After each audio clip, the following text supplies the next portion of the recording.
Hello, elegant listeners and or viewers, and welcome to Go My Favorite Sports Team, the world's favorite sports podcast, and also probably yours. And specifically, it's your favorite sports podcast because there's another one that also you should listen to. It's not about sports, but it's pretty good, and you should probably know which one it is. But I won't say it. I won't say it because I'm doing the intro for a different show. It doesn't say it on your screen, but it says it on my screen. I'm here with Tyler, who's always here, and he is our master of balls and holes. I think that's your official correct title. That is correct. That is correct. I am here to represent the other side. So, of course, I am the master of ass, is what it says next to my name in the recording studio that we're doing. Given that, have you heard the song I Glued My Balls to My Butthole Again? Is that one of those AI country song type deals? Or is that I don't know if it's an AI country song. I have a group of friends that are obsessed with it. And so every once in a while, it comes up and somebody will be like, I glued my balls to my butthole again. Oh my God, what did I do? I mean, that's impressive, but also, I don't know. It sounds like it's an accident in the context of the song, but I just can't imagine how you do that accidentally. Feels like it's got to be purposeful. You know, when you're having super glue fights and you're naked playing Twister, sometimes you're just sagging low enough that it just gets stuck to your butthole, I guess. I don't know. I guess. I always wear gloves while I use super glue.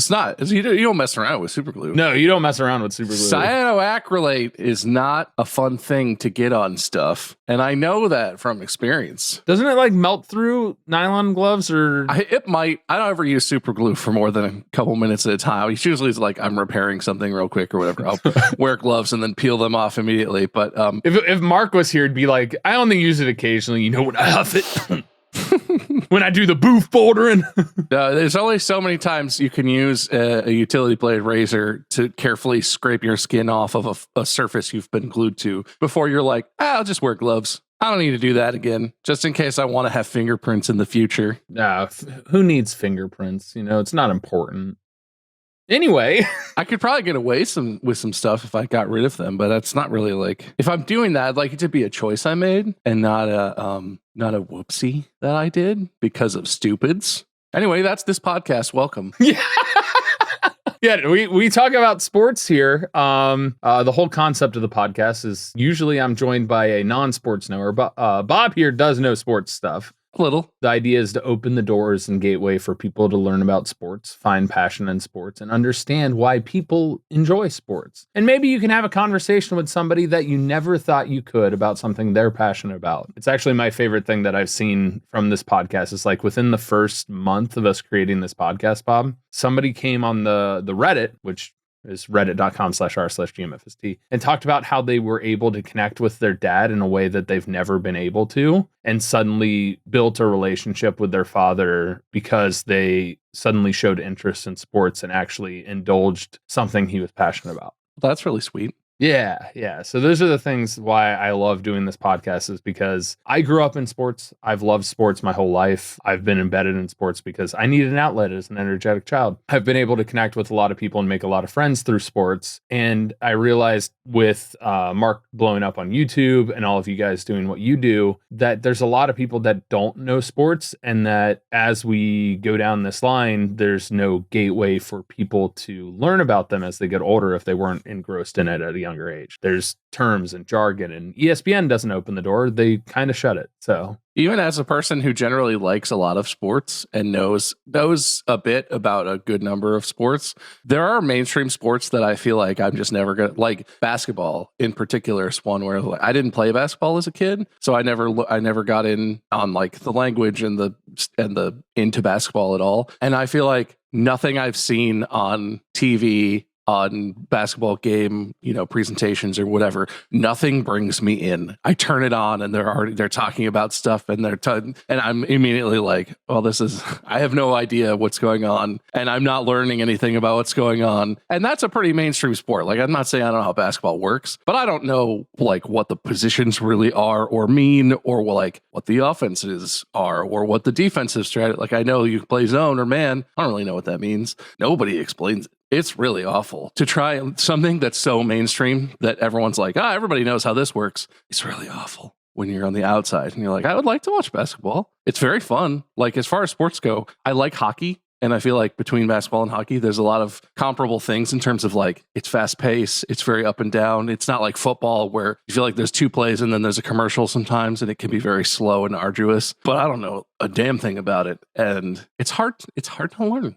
So that's what we're doing today. Tyler's going to teach me how to like basketball. Who is Caitlin Clark? Caitlin Clark's phenomenal. Mark has announced this podcast as being the Caitlin Clark podcast. If you want, I heard you guys talk about her quite a lot. She broke the record as a rookie for most points scored by a rookie in WNBA history. Didn't she just break an assist record too? Like a season assist record or something like this past recently, like the past week or something? You want to hear something even crazier? She is up there with relation to career assists. Like, I think she might beat the career assist total in one season of the WNBA. I saw something like that. I saw a graphic that was like her and several other of the W's big stars. And it was like, the rest of these are career numbers. This is Caitlin Clark's rookie season. Yeah, it's kind of ridiculous. And I could go into a whole rant about why I think she should be in the MVP conversation, because I think the MVP needs to relate to more than just being the best player in the league, because you can be the best player in the league. That's not how it works and frankly, it's not how it works in the NFL. Tom Brady won it when he wasn't the best player in the league. It was just, he draws the attention. He uplifted a team in the Tampa Bay Buccaneers that really only needed a great quarterback and a couple other things. So it blew up as to why he had the MVP year. Or same thing with Lamar Jackson with the Ravens, what he was able to do with that team. And now in the WNBA, they're talking about it as like, well, yeah, Asia is clearly the best player in the WNBA, which you probably don't know who that is. Isn't that Caitlin's teammate? No. Okay. They just played against her team. I know most of what I know about Caitlin Clark from TikTok. That's fair.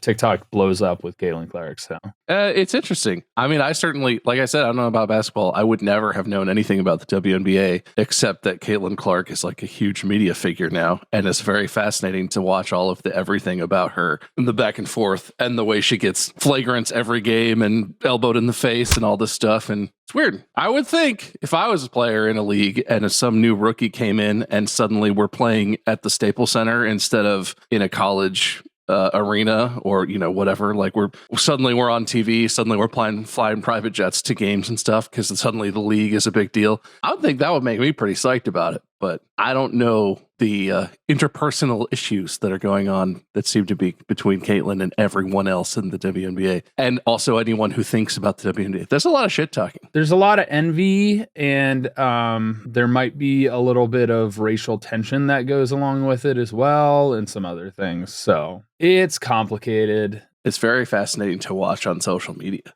That's all I know. Yeah, my thing is, it's basketball. If somebody brings attention to women's basketball, like, that's fantastic. Why are we not just happy that this is happening? Not, why wasn't it me kind of thing. Well, I'm not a professional athlete, so maybe I don't understand. I never was a professional athlete either, so. You got a lot closer than I did. Well, I don't know. My body fell apart on me more than anything.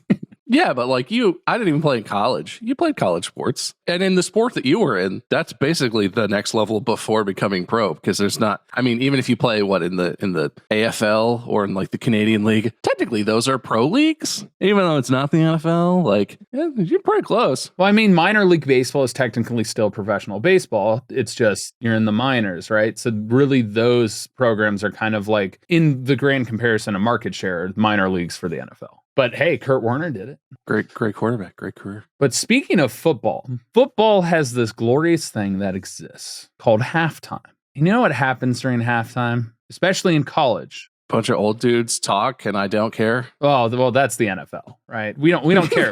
Forget the NFL. Oh, you mean college? Pat McAfee talks, and it's interesting, but also I don't care still. He takes his shirt off and has somebody kick a ball for a scholarship or whatnot. He feeds a former coach some steak. I know about halftime. Yeah. Halftime becomes a grand stage for something that is an artistic quality, something that is beautiful. And in Ohio, we are blessed by the greatest band in the land from Ohio State. Sure. Do you have a gripe against the greatest band in the land? I have general gripes against OSU in my life, but it does include Tibiddle. The best damn band in the land, Tibiddle. They acronymize it, even though it's an entire sentence. And so there's a bunch of like stickers and it'll be like oh, OSU marching band killing it again. Hashtag TBDIB Tibiddle. Whatever, however the hell. Yeah, no. Best damn band in the land. Sure, fine, whatever. So I'm not going to share the video then if you have a gripe against them. You can share it. It's not a serious thing. I grew up in Columbus, and 1, I'm from Michigan, and 2, I went to UC, and 3, OSU is generally overrated at everything that they do in the world. And they copyrighted or trademarked the Ohio State University. I do agree that was stupid. And I'm more of a UC fan myself. But my mom went to Ohio State. My dad went to 2012. I might have a friend on the field in this video. No way. I went to high school with some people that went on to march for OSU, and this would have been about the right time-ish for them to be in the band and be juniors and seniors. So this is considered one of the most uniquely done performances in the history of band, at least in the last decade. Ohio State has notoriety in the sense of trying stuff and doing formations that nobody else has ever done before. There's one of like the Michael Jackson moonwalk where they had the band moonwalk and stuff like that. So they really pushed the envelope as far as formations go. And I'm sure you can assume what's about to happen based on their formation, right? Yep, I see it. But I mean, just to be clear, the band is not currently making those noises. Correct. Except for the drums. That's just being piped through speakers. But now the band's playing.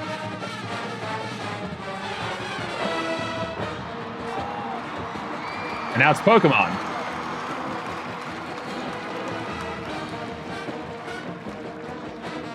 I don't know if this is copyrighted at all, so... It might be non-copyrighted music, listeners. That's why I was like, we can show this. Pikachu. I don't know why, but when I hear it through this, I still hear Yoshi instead of Pikachu. I hear Yoshi. I'm trying to think of what's next. Tetris? No. Yes, Tetris. Yeah, there you go. I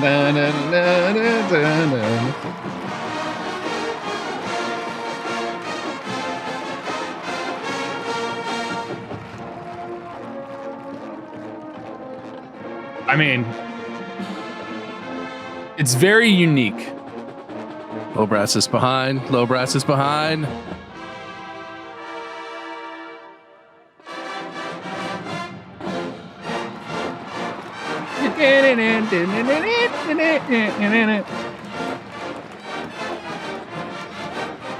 I was wondering where that was going.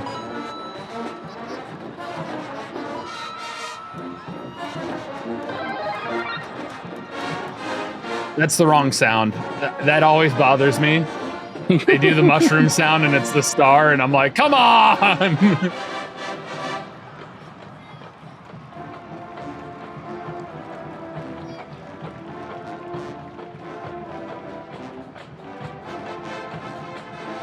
But now they do the star sound, so they make up for it. Yeah, they didn't need to do the star. They did the star later. Yeah, but then they should have just showed the mushroom in that part and then switched to the star.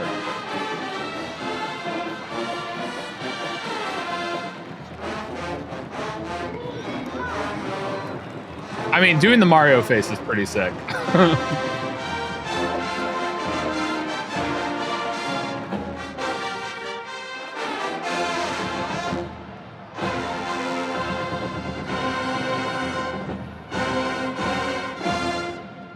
So that's kind of like the midway point of the performance. So I figured that's a good stopping point instead of watching the whole video. But if anyone watching this wants to watch the entire video, you can go basically search this right here and it'll pop up right away. So We're going to be talking about band. We've had this topic come up on Go before, and Mark immediately was just like, yeah, marching band is not a sport. I saw that you had a brief discussion over on your podcast, Distractible, where you brought up why there's a number of reasons why you think marching band should be considered a sport. And I thought it'd be an interesting discussion for us to have is the conversation about marching band in general, obviously the level of athleticism that comes with it, because I 100% respect the band. Milford High School, in fact, football team sucked. Band was very good. There are definitely instances where I can see why people get a little miffed when it's not called a sport or looked down upon, when in reality, I think in a lot of ways, band was something I would not be able to do because of the technicality of how you're supposed to march. You're practicing in heat. A lot of times you're practicing on pavement. That's a grid to work on your formations. Like there's a million of different things that you're doing. And not only are you marching and carrying an instrument, you're playing at the exact same time. So the amount of breath control and control you have to be able to make the music sound good while also moving around is nothing to be miffed at. It's nothing to be looked down upon. That is insane what people are able to do in marching band. And I have the utmost respect for band, but I will stand by what Mark said, and I still don't think it's a sport, but we're going to dive into all of that stuff, and we're going to have different points of emphasis. But did you want me to go ahead and talk about a little bit of the origin of when marching band started? Sure. I do know a little bit about that, but I would imagine you know more because I don't have notes in front of me. Yes, I have a lovely research assistant who has sent me some notes.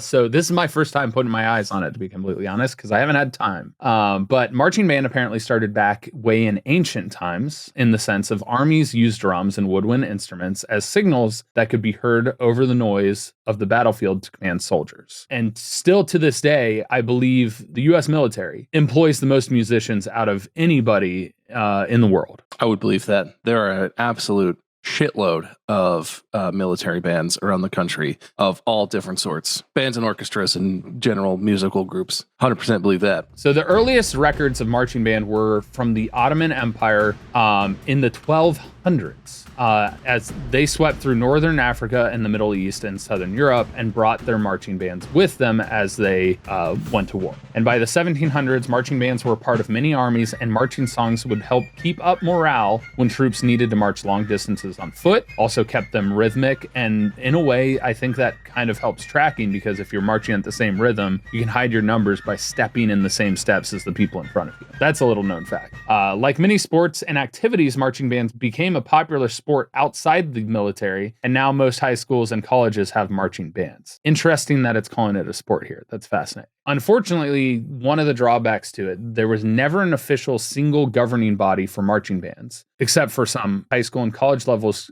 competitions. One of the biggest of the high school band school level is Bands of America. I don't know if you did performances with them. I never did BOA, but I'm very familiar with BOA. Yeah, and so BOA has grand national championships. That's a little bit of the history of marching band. I know more about the American tradition than anything else, but the military marching band, quote unquote, it would look a lot different than people might recognize, even in American tradition. It would be more of like a fife and drum corps, and a fife is basically just a kind of, it's either a kind of whistle or a kind of flute. It's like a really high-pitched flute, woodwind sounding type thing. And so it's literally like drums and high-pitched instruments. And then there were also bugles added in for calls and stuff, but like it's not like a band. Like if you know marching band from your personal high school experience, your marching band may have had clarinets and saxophones, probably had a drum line and like tubas and trumpets, had a wide range of instruments, like over a dozen different instruments, probably more depending on what kind of group and funding you had. So the old school, like traditional military stuff is not exactly like a fascinating musical performance. It's much more utilitarian, but it evolved. And modern military, like modernly in America, some of the best music ensembles in the country are military bands because they have more funding than a lot of other arts organizations might have. Pershing's Own is an excellent military band. The President's Own is the band that you see play in DC on the 4th of July, or that like they frequently play things like the presidential inauguration. There are a lot of military, but there are military bands all around the country, who go and play at high schools, community centers, all kinds of stuff. But it's a fascinating tradition. And in America, particularly, there are just so many. You've probably seen a military band at some point. If you've been to like a parade, probably a military band in there because they show up and they march in 4th of July parades and whatever. If you've ever seen like a public concert, it's a good chance it was a military band. I mean, you can tell because they wear uniforms and stuff, but some of their uniforms are pretty low key. They don't always wear like, camo fatigues and stuff. But well, yeah, even games. If you go to games, especially high school games or stuff like that, sometimes there's a military band that'll come and play for like the national anthem or different things along those lines. A lot of different ceremonies can have that, especially military ceremonies. They'll have a military band and ensemble there for different things. I know one of the coolest things that I've noticed, which is something very new to me because I didn't go to Disney as a kid, is that they have a band at Disneyland that marches around and plays. And weren't you invited to be a part of one of those at one point? My high school marching band, every 4th year, I don't know if they still do it, but they would go to Magic Music Days, which is for a couple weeks between like Christmas and New Year's, kind of in that span. They would invite high school bands from around the country to come and march in a series of parades. My band, I got to do it. My class was lucky. I wasn't in marching band my freshman year, but my buddies who went their freshman year, and then we also went my senior year. So they got to do it twice just lucky on the rotation. But yeah, we bust down, stay at Disney for a few days, march in a parade that went through the Magic Kingdom, all that sort of stuff. It was very cool. Tons and tons and tons of groups do that. It's very expensive, but like lots of people will fundraise and sell, mattresses or candy bars or whatever. And mattresses? Oh yeah, that was a big thing. Our band did mattress sales. What? One day a year, all the band kids would organize and parents would come and take out minivans full of band kids. And you go around and knock on doors and sell mattresses. Surprisingly lucrative. But was that like because one of the parents or one of the people at your school was like a big mattress king or something? It may have been originally. It was just an established thing. There was a mattress company that was like in Ohio, like sort of a local company, and they just partnered with our band boosters and were like, if you sell mattresses, we'll give you a percentage. It turns out going door to door, there's a lot of people where if you knock on the door, they'll be like, yeah, I've been waiting to buy a mattress till you guys showed up this year. So, because they knew it would happen. Yeah, me and the missus, we were breaking the bed so hard last night, I realized we need a new mattress. Yeah, well, actually, you know what? There's another bed in our room. Can you come and play the sex music so that we can get down to business to the beautiful sounds of your band, and then we'll need another mattress. That ever happened to you? I think the cops might have been called if that had happened to us.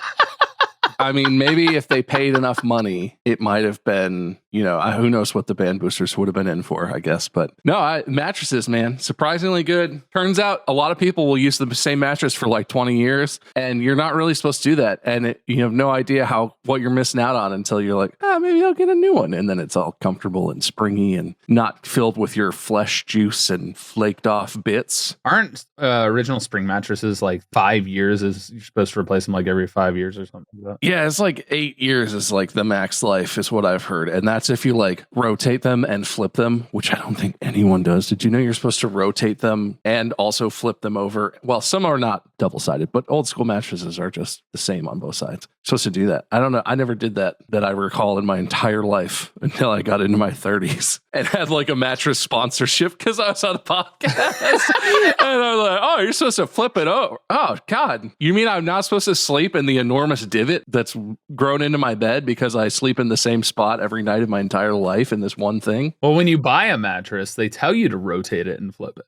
At least if they're a good salesperson. No, I always bought mattresses at like Costco. I'd buy whatever the cheapest one was and just chuck it in the back of the hatchback and drag it back to the house. I never got a salesperson.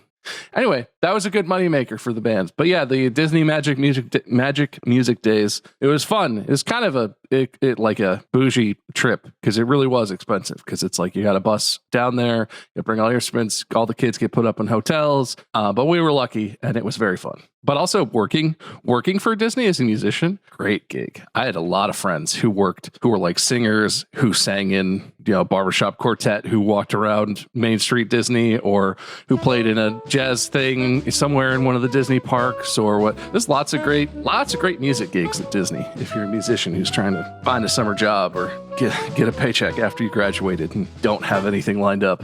And you get to see the inner workings of the park and how they hide stuff, which is actually incredible in that sense.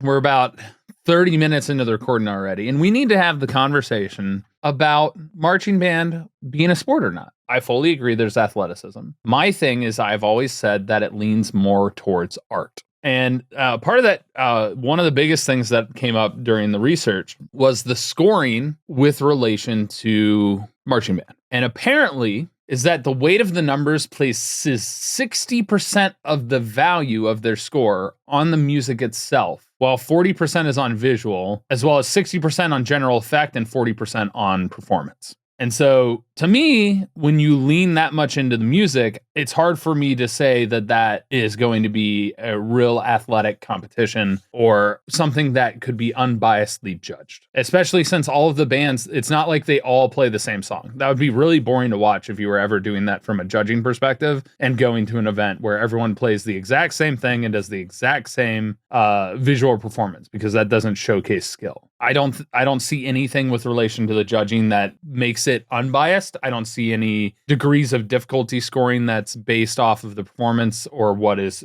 put in there, because some formations, as you know, are more difficult. Some songs, of course, are more difficult as well, depending on which position in the band or musical instrument you play. And the other thing that I think disqualifies it a little bit from being a sport also goes into the fact that not everyone in the band is generally a musician. There's so many distinctly different skills, and granted, you could argue football's the same way, but not everyone is playing music. You have the color guard that's doing flags and props and doing different performances with their flags, or sometimes the rifles are different things. And then obviously you have your woodwinds, your brass, and your percussion as the other three parts of the band. I don't want to shoot this whole discussion in the foot to begin with, but I'm going to start by saying I generally don't think a marching band should be considered a sport either, but I think there's a lot of interesting discussion to be had around other things that are broadly accepted as sports that I think are not that different from marching band. I also am curious, you said you had some like research about rules and rubrics and stuff. Do you have mostly like high school state competition type rules? Do you have anything about DCI? I do not have anything about DCI. Because there are that one thing about marching band that I think is tough, because a lot of sports do have this, is it's very decentralized. Basically every individual state has their own state music association, and those kind of set the rules, and they're broadly similar, but they're allowed to do whatever they want, really, and there are a lot of differences. And DCI, for anyone who doesn't know, which is probably most of you, is Drum Corps International. And it's not exactly professional marching band, but Drum Corps is not a thing that you do in school. It's not a thing that you do lightly. The people who do Drum Corps, it's very serious. It's a very high attrition rate for the auditions. Getting into a corps, especially like one of the top tier corps or the one that you want to get into, very tough. You have to be a very physically fit, like strong, athletic person. The people who do DCI, especially when they're doing their like summer camps and stuff, they march around with no shirts on, because one, it's hot as shit and they're sweating, and they look like absolutely ripped athletes. Like they are all lean, muscular. They don't look like, I don't know, however you might imagine, like, oh, there's a bunch of band nerds who march around and play John Philip Sousa songs. They look like an athlete from any other sport. They are extremely fit. And so there's such a broad range of things. I think it's hard to narrow the discussion in to be like, well, this marching band in general is or isn't a sport, because DCI versus college marching bands versus high school marching bands versus like, I don't know, hobby marching bands versus the military. There are still military marching bands. It's hard to like say what marching band is. Whereas with some, with a lot of sports, there's like one governing body. Yeah. Everyone is not necessarily covered by that governing body, but there's like one body who sets like, this is the rules of football. And all of the leagues that are underneath that governing body that do football, even if they're not technically associated, probably follow those football rules very, very closely. There's no state by state, like, oh, in our state, it's actually 5 downs for football, or in our state, a touchdown is 8 points. And the point is like, no, football looks the same across the whole country. It would be hard to tell any differences aside from some very small, like niche and or nuancy kind of things in between, that sort of stuff. Like the kickoff rule, distance of extra points, the 1 feet down or 2 feet down difference in college and NFL, those types of things that have the differences. But the general scoring and the way that it is played is the same. I mean, I guess where my mind, I always want to draw comparisons if we're going to talk about whether marching band should be a sport. I think there are a lot of sports, and I'm curious what you think about some of these they're like in the Olympics and they're broadly accepted as a sport. And I have no strong opinion. If you bring up the breaking, I do not think that's a sport. Well, that was a real interesting and real new. But like equestrian sports are in the Olympics. Equestrian sports generally are a thing that is sort of practiced around the world. And I don't mean horse racing even, but like dressage and jumping. And I don't know very much about horse events, but like those are sports. What do you think about those? But those are sports, right? Like they're in the Olympics. Yeah. They're considered a sport. The Olympic Committee also considers chess a sport, and I don't consider chess a sport, right? That's fair. There's a level, and I actually had this discussion on the last episode that I did by myself, funnily enough, because when we did I don't know if you know hobby horsing. Oh, yeah. So we did a hobby horsing primer, and in that hobby horsing primer, I mentioned that I think the hobby horsers are more athletic than the people who ride horses in general equestrian sports, like dressage. I was mainly thinking of like dressage. And because I personally think that the horse does the majority of the goddamn work. As far as I understand it, yes. And I've ridden horses. People really got mad at me. People that are in the equestrian area were like, you don't know, talk to me when you ride a horse. And I'm like, I grew up riding horses. I went to horse camp when I was 10. I was around horses a lot. My aunt and uncle were large animal vets, and I take every opportunity to ride a horse when I can. I've cantered a horse. I've trotted a horse. I've galloped a horse. I've barebacked a horse. There are things that I've done that a lot of horse people have not done. And so it was really funny to me when they came after me for that. But there are a level of certain categories within equestrian that I would fully agree with you should not be classified in the same category of sport as other things. I 100% think show jumping 1000% is a sport, because the amount that you have to do to just hang on to the horse as well as direct them, and there's a lot of things with relation to it that it makes sense. I don't think dressage necessarily is that, but there is a lot of level of like minute movements and precision that has to be done in that. But horses, to a point, will learn the routine. They'll know what's coming up. You can train them to the point to where they can practically do it themselves. Granted, it wouldn't necessarily be as clean if they just did it themselves, but you could train a horse to that degree. It's like how you train dogs in dog show. So that comes into a point of, does a sport qualify as a sport if it's not humans doing the work? Yeah, well, and I guess where I found that comparison in my own head is like in specifically dressage, because the rest, like you said, the jumping is much more athletic and requires some other stuff. It's kind of a performance. Mm-hmm. Like it's like very high level, like masterful training. You have to train the horse. And I learned this from talking to Mandy. I didn't know these things, but Mandy knows a bit about horses. And like any rider couldn't just get on any horse and do a dressage like routine. You could maybe get close, but like it wouldn't be the same. It's about the pairing. It's about the practice and the preparation. It's a performance of how well is the horse trained? How well can you work together and communicate? It's an artistic performance of these very specific skills that you can demonstrate while riding a horse. And I guess that's where I connected it, because yeah, marching band is like an artistic performance, but underpinned by a lot of technical athletic skill that you have to have in terms of the actual marching, in terms of what you're doing, while also playing an instrument and controlling your breath and all of this stuff. Like, yeah, it's an artistic performance, but does that mean it's not a sport? So the interesting thing why dressage separates itself from marching band, and this is simply because I know this, is that you are given a set of skills that you have to accomplish every single time. I don't know if marching band does that same thing with relation to, because of the different governing bodies, the scoring systems are going to be different. They have specific criteria they're looking for. I do not believe you are judged on the music at all. It is entirely on your technicality and your ability to perform the routine, the difficulty of the routine, similar to how why gymnastics is a sport, because judge sports always fall into a unique category, right? Because the scoring is based on a person's judgment of what occurs. Mhm. And that's different from officiating. And somebody brought that up a long time ago, but they are given specific criteria. So in gymnastics, and this is speaking specifically to gymnastics now, you are given a max score you can achieve. And then every mistake or every minor detail that's off is a deduction from that max score. So if you do a more difficult routine, you have a higher chance of scoring higher, but you have to balance strategically the difficulty of it, whether you can accomplish it, because if you don't accomplish it,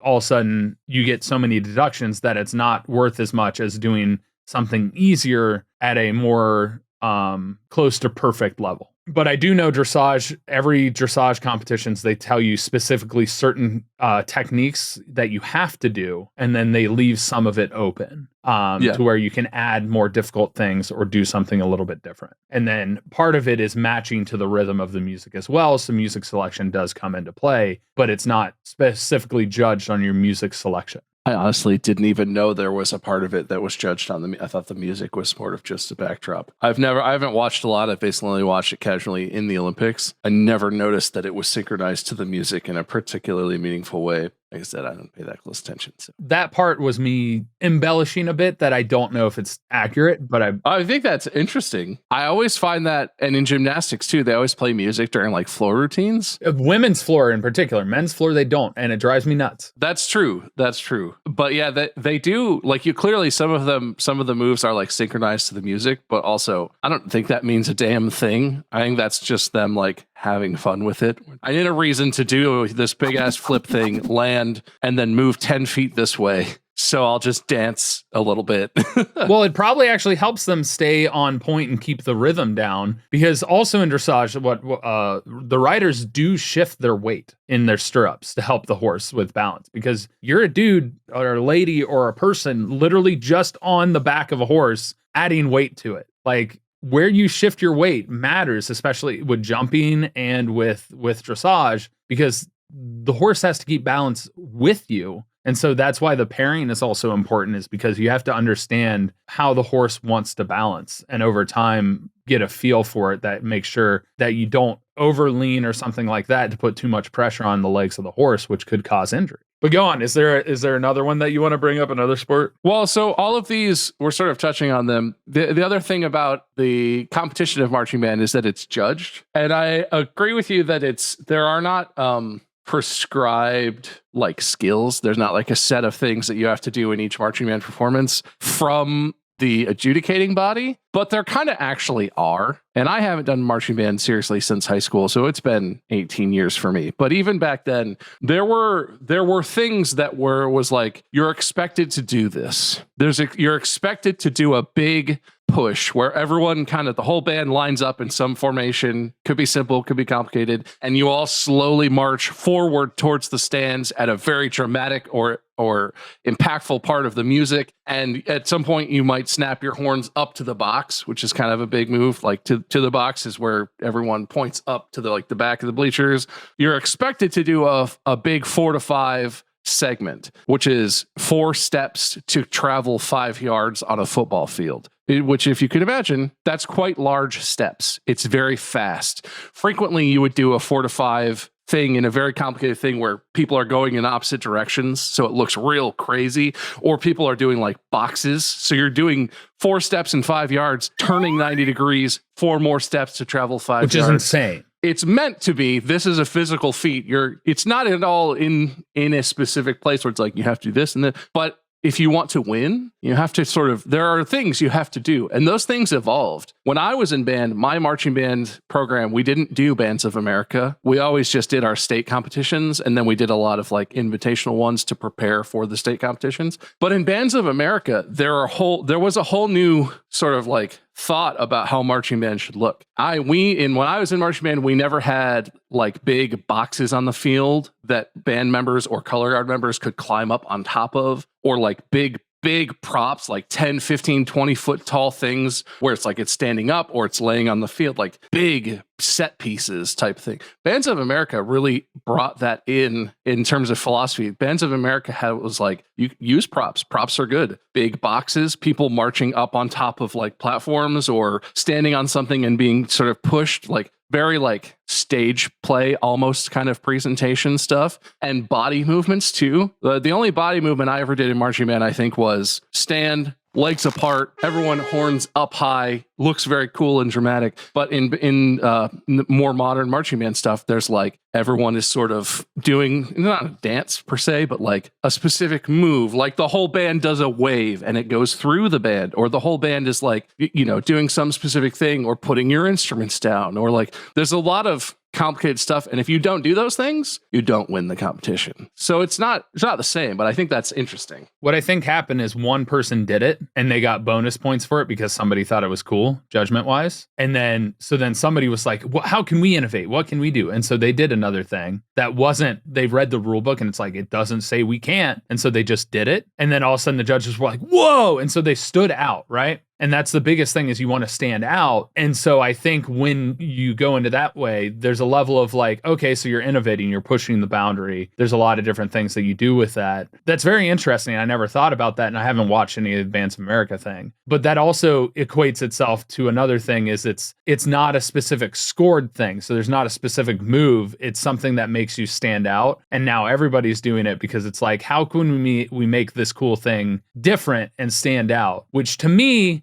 is actually striking points against it, because that's elements within that create more bias on the judgment, right? The biggest knock I have against band is always that there's a level of bias with relation to, do they like the music? Do they like the formations? Do they think that formation's difficult? There's no specific scoring that tells you, oh, this is far more difficult than something else. So it's hard, right? Because the rubric is not as specific as it is in gymnastics, since we're focusing on that a lot. But so I'm looking right now at a Texas state judging rubric. None of these have specific point values accompanied. This is one section where it's judged. It's 0 to 400. And then you give a score overall. But in this section where one judge is responsible for judging this specific part and focusing on these skills and qualities, it's the individual marching section. Your band gets a score from 0 to 400, and they are looking at the carriage and stride, which is the form of each individual's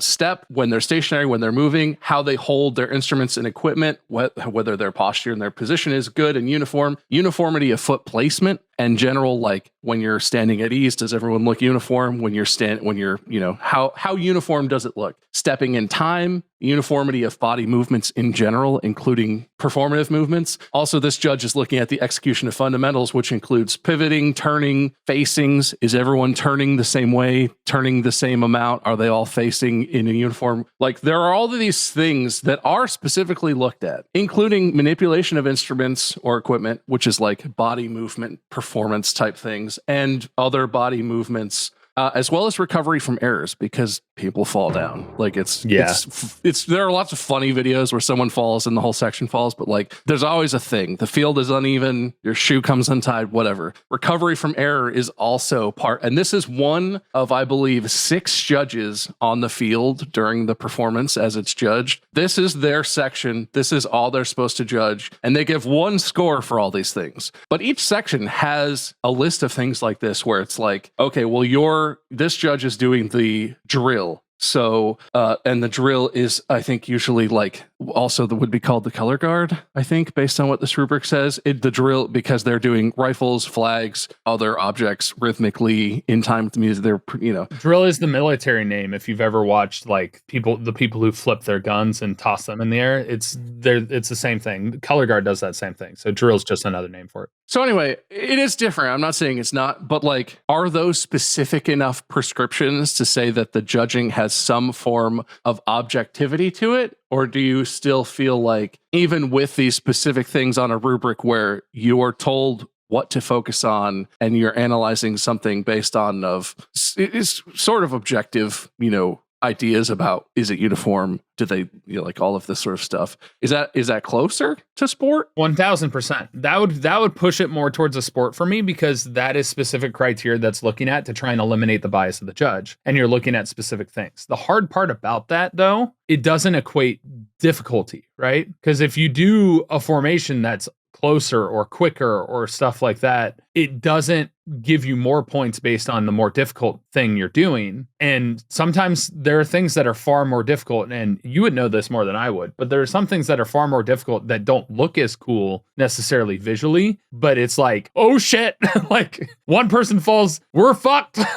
I do think that's something that the judges calibrate for, but then that's something that's completely subjective. Like a person who, so usually in these competitions, one judge will judge all of the groups, right? So it's the same person focusing on the same aspects of each performance, even though, like you said, they're not the same songs or the same marching drill pattern, but they are like, how uniform does this band look versus this other band? But then they know, because they're a bit marching band judge, like, well, this one band was a little bit less, their lines weren't as perfect and they were a little bit less uniform, but it's because their marching charts were like insane. And the other band kind of just marched around in a bunch of rectangles and they kept perfectly straight lines and were really crisp, but it was really simplistic. Like, I think the judges know that, but it's not a thing where it's denoted specifically. It's left up to the judge to be like, I know how difficult that was. And the level of consistency they achieved, while technically maybe lower than this other band, are still way more impressive. It ranks them above this other group in terms of that aspect of the performance. Right. And I think that's part of the part where it separates itself in the sense of gymnastics, is there's a clear indicator of difficulty that's voted on every year as the judges do stuff. And then you have people like Simone Biles that just do something insane. And you're like, I don't even know what to do. I have no score for this. Like that was just so amazing. I don't know what to do. And I think that also is something that needs to be done. The only problem with that is it also removes the creativity aspect, the constant innovation that happens. Like we looked at in the Ohio State band. And how do you judge those formations? Right? Like they're doing something that I've never seen any other band do, doing these switches into video games and stuff like that. Maybe they're easier because there's a lot of gaps in between them. But there's a lot of times they have to double time from being in the center of the field to the outside to get in time with the music. That was insane to me, the amount of speed that they had those musicians moving at to get into position. I will say, and I am biased against OSU, and I don't think I held that back. The thing about the OSU marching band that's impressive, and again, this is given who I am, not an expert anymore, as much as I may have been when I was younger.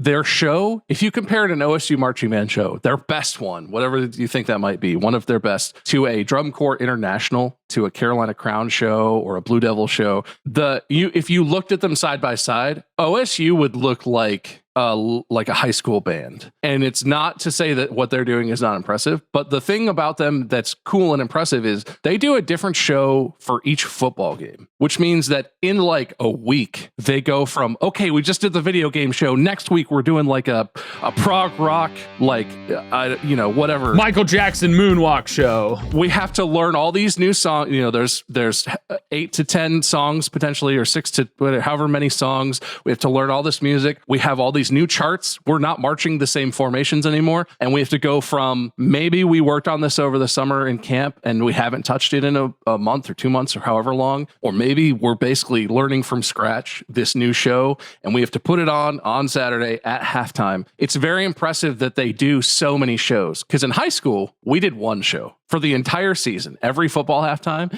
you do the same show because it takes a long time to learn that stuff. It takes a long time to memorize that much music. It takes a long time to remember. You're basically remembering your own individual path around a whole football field for 12-ish minutes, right? And you're not really standing still for that long. So you're like, I'm back here on the 20-yard line, and then I go to the front hash, kind of between the 45 and the 50, and then I go straight back, and then and the whole time you're playing music. And so OSU is impressive because they do these shows that are fairly complicated and they learn them like that. They learn them in a week with not that much prep time. But like a DCI show where it's a higher level of skill and competition, and I would encourage anyone watching and listening, go check out like Carolina Crown or the Blue Devils, Drum Corps International. Look at some of these shows. They perform music that's way more musical and interesting than a lot of the college marching bands do.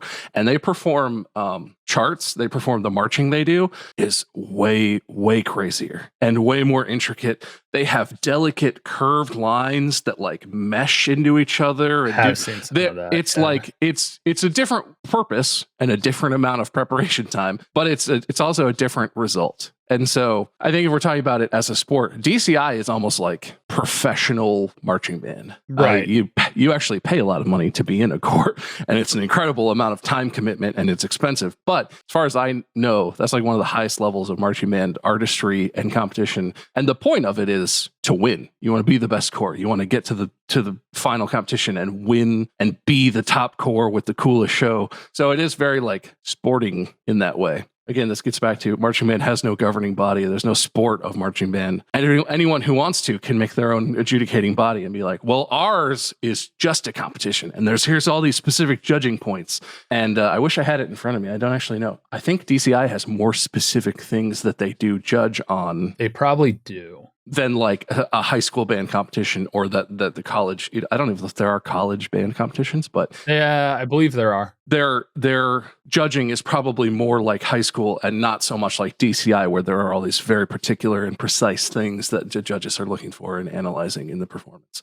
If you were looking at just at GCI, like that's way closer to sport to me. And it's very artistically impressive and performative, but also very athletic and sporty in terms of competition and points and judging and all of that. And that makes sense. And maybe that's something I need to look more into because I know nothing about DCI other than a bunch of people have screamed about it and been like, this could be a sport. This should be looked at. This should be a thing. And I'm like, well, in a general, I want to talk about marching band first. And I figured it would be a great discussion to have with you, to be honest. DCI is like, I don't know how many people even know about it. Like in the marching band world, if you're serious about marching band anyway, you probably have heard of it. Or like they do a lot of exhibitions, right? They came to my high school once. A couple of DCI corps came to my high school and did an exhibition show, which was mostly recruitment. Because all the high school kids, if you like marching band, you saw that and you were like, whoa, I would do that. That's sick. That's really cool. It's to get people interested. But like most people interface with marching band in what you're talking about. College football, high school football. You see your child perform at halftime at the football game because that's the only time you're ever going to actually see a marching band. And that's just hard to make an argument that that's a sport in the same way other sports are.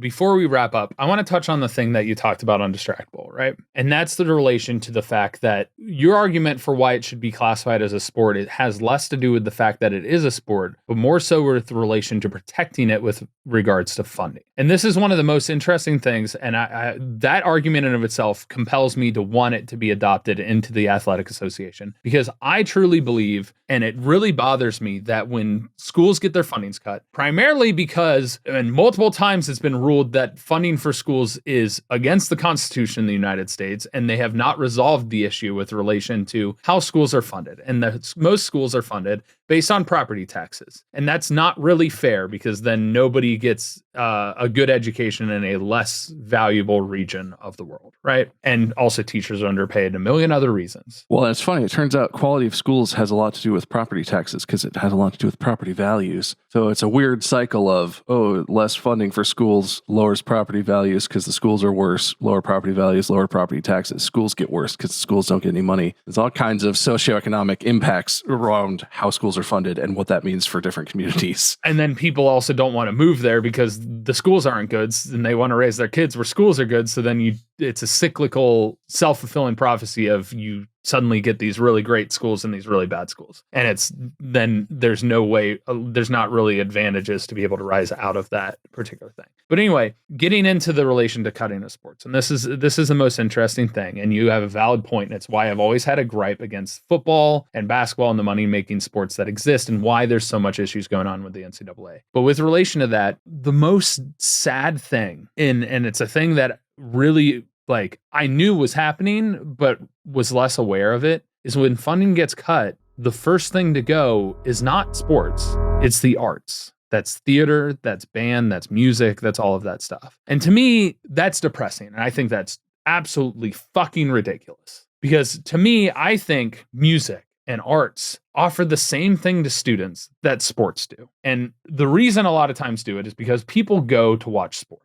And I have a gripe, this is a gripe with the US as a whole. We are so less cultured. People don't go out of their way. If you go over to Europe, like opera's huge, ballet, like all these different performance arts exist and are looked at in a different sense in the theater. And there's a level of it that exists in the United States with relation to like movies and things like that. So acting and theater can be up there. But with relation to music and the different disciplines that exist, it really bothers me that we as a society in the United States don't give that attention to the same level that we give football attention. It's less championed. And to that gripe, I really think music should be protected more than even sports in of itself. Because the reason I think it should be protected more is majority of kids, there's less club opportunities. You don't see a lot of marching band clubs that exist outside of school. I don't know if there are any outside of maybe drum lines where there's like a community, you can go be part of a drum line in your local community or something. I don't think there's such a thing as a private marching band because it takes so much money, but there are sport. You're right. There's millions of club sports. I think it needs to be protected more than sports because there's an outside opportunity as an athlete to be able to go and play club basketball or club baseball, or even club football in the majority of countries around the world. Schools need to be a place that it protects the thing that we are losing connection to.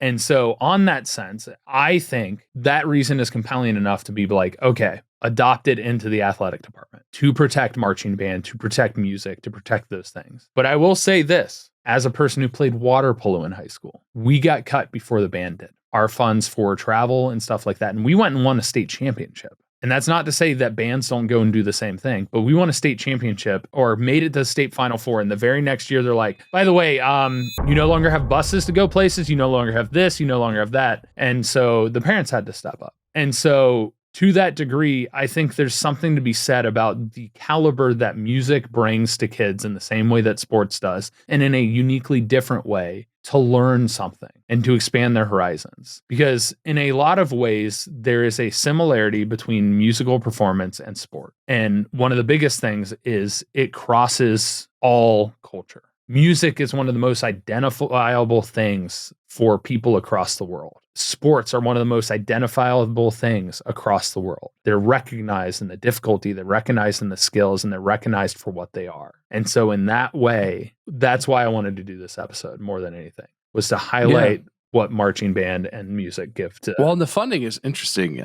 Certainly this is my very limited experience in the world, but I think that's interesting. Do you know your polo team? Were you guys primarily funded from the district or from like the athletic department at your school or from private boosters? Because the way it worked in my district is our bands were very well funded. Almost all of that money came from the band boosters, which is unaffiliated with the schools. Our bands were not well funded because they were well supported by the district itself. They were well funded because we lived in a wealthy suburbs, so there were a lot of people who were willing to donate, more than you might experience if you're in a different socioeconomic place in the world. But like, we paid for our own way. We paid the district to use school buses to go to things that were not football games. Like, they would bring us along to the football games, but if we wanted to go to a Saturday morning, we paid our schools to use their buses for our students to go to stuff. And so that's the thing. A lot of sports don't even have to have that because the sport itself gets money from the district enough where it's like, well, yeah, we can afford to run a whatever program. And you guys got cut. I don't know what got cut or if even. It was funding for the school from, I guess, the district with relation to property taxes.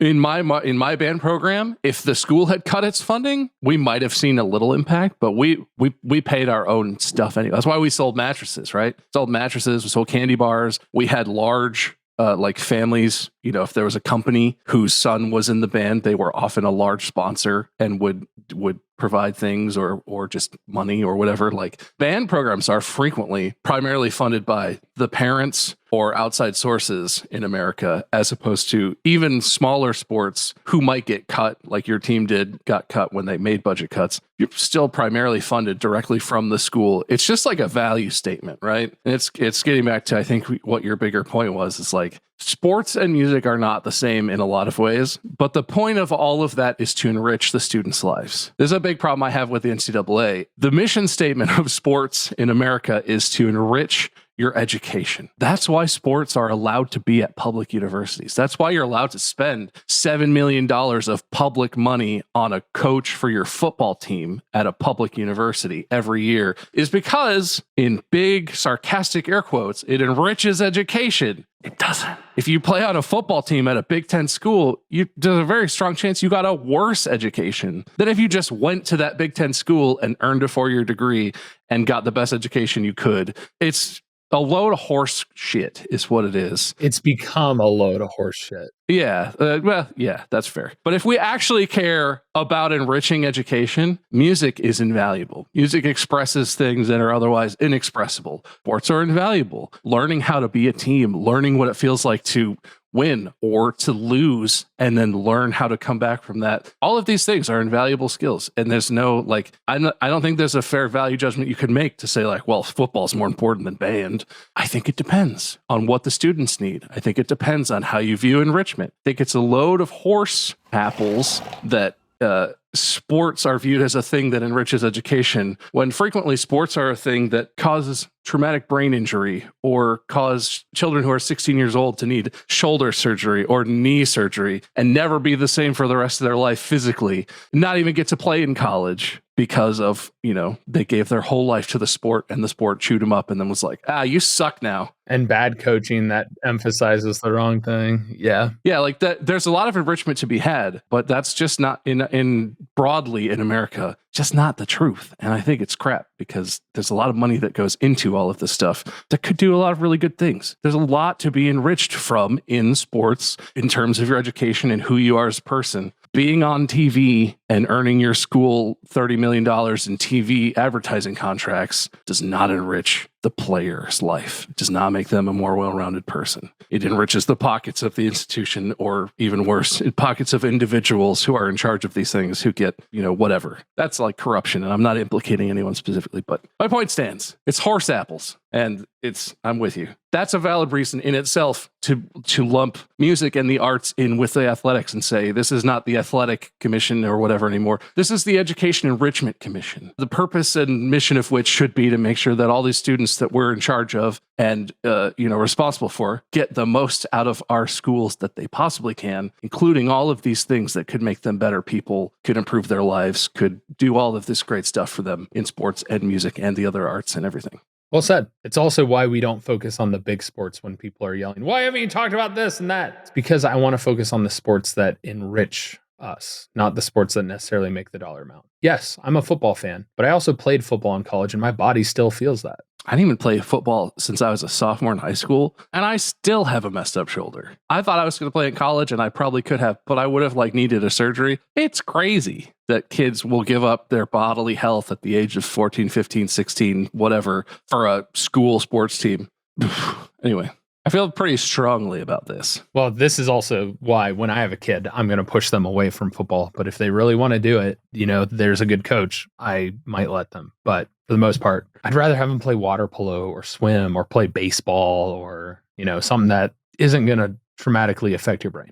But that's going to do it. This is a great episode. I really enjoyed talking about band with you and comparing it to different sports and stuff like that. And then getting into the nitty gritty of why these things exist in schools and why it should be looked at in a different way, especially at the end. I feel like that's a great culminating point. Bob, is there anything you want to shout out other than people go listen to Distractible, the fantastic podcast where Bob always wins and he's the best? I do win a lot. I'm pretty good over there. No, not specifically. I'm not going to promote my own stuff. If you don't know where to find me, just Google Mark's friend, Purple.